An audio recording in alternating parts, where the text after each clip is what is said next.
Hello viewers, தொடர்ந்து ஆண்களை பற்றி நாம் பார்த்து கொண்டிருக்கிறோம். இந்த பதிவில் நாம் எடுத்திருக்கக்கூடியது சிம்ம ராசி ஆண்கள்.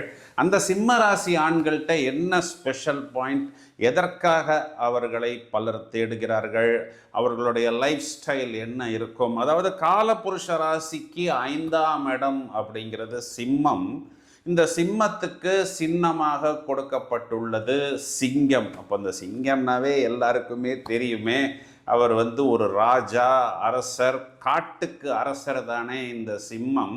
இந்த சிம்மத்துக்கு அதிபதி சூரியன். இந்த சூரியன் அப்படிங்கிறது காலபுருஷ ராசிக்கு முதல் ராசியான மேஷத்தில் அவர் உச்சமடைகிறார். அப்போ சூரியன் அப்படின்னாவே நமக்கு தெரியும் இல்லையா, எப்பொழுதுமே ஒரு பாசிட்டிவிட்டி, ஒரு ஒளி பொருந்திய ஒரு தேஜஸ், சுதந்திரமாக செயல்படுவது, யாருக்கும் அடி பணியாதது, தான் என்கிற எண்ணம் பொதுவாகவே இவர்களிடம் காணப்படும்.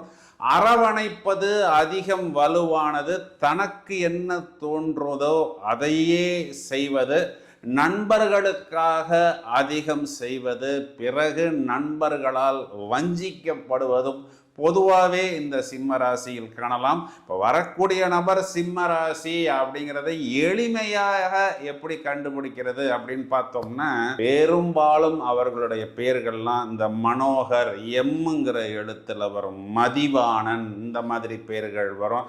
இப்போல்லாம் பார்த்தீங்கன்னா இந்த மித்ரன், மன்விக், மிருணால், இந்த மாதிரிலாம் நிறைய ட்ரெண்டிங்கான பெயர்கள் கொடுத்துட்டோம். அந்த காலத்தில் பார்த்தோம்னா மோகன், மோகன சுந்தரம், இந்த மாதிரியான பெயர்கள்லாம் அதிகமாக, மாணிக்கம், மாணிக்கவேல், இதெல்லாமே சிம்ம ராசி தான். காலபுருஷனுக்கு 5ஆம் இடம்னாவே பூர்வீகம்.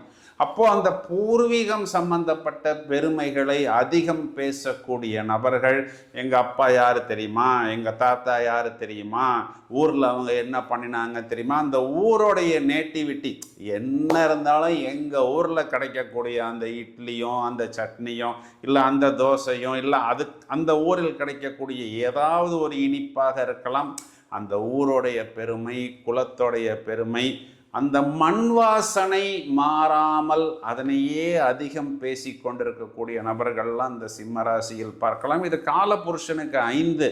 இப்போ 5ஆம் இடம் அப்படின்னாவே அது கேளிக்கை, ஆட்டம், பாட்டம், கொண்டாட்டம், இந்த லவ் போன்ற விஷயங்கள், இயல், இசை, நாடகம் என இப்போ கலைகள் மேல் ஆர்வம் பொதுவாகவே இவர்களிடம் அதிகமாக காணப்படும். அப்போ அந்த கலைகள் எங்கே நிற்கிது அப்படின்னா, ஒன்று ஊடகம், சினிமா போன்ற விஷயங்கள் எல்லாம் பார்த்தோம்னா